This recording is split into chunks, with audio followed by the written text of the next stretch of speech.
It's also very useful to understand the consumer marketplace.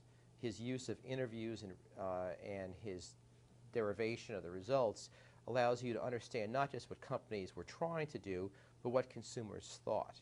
And in these reports, this one as many others, there are extended quotes from consumers, there's data, there's all sorts of information about consumer attitudes to various products towards various things.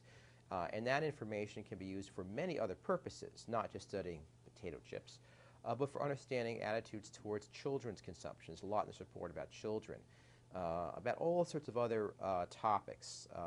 So these reports are useful for both understanding it as a business source, how firms expanded their products, but also to get at a topic which is very hard to get at. What did people think? What were their attitudes? What were their underlying assumptions about goods in the marketplace? He advises that what advertising has to do for the firms is turn chips into a mealtime food, quote, as an acceptable food, a real food.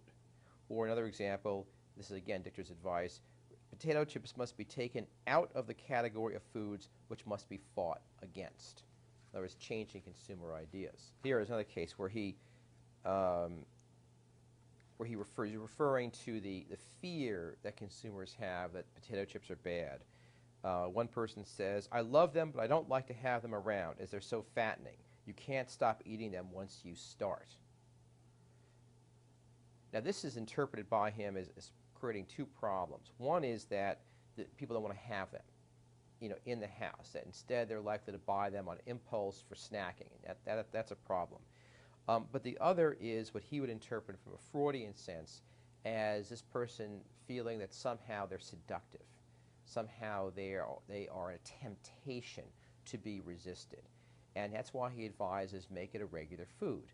So rather than treating them as a luxury, as sort of a, as like chocolate, you don't want them to be chocolate. You want them to be, like French fried potatoes, like carrots, something that you add to your food so that as a conventional food, so you don't have this sort of fear that, quote, you can't stop eating them once you start.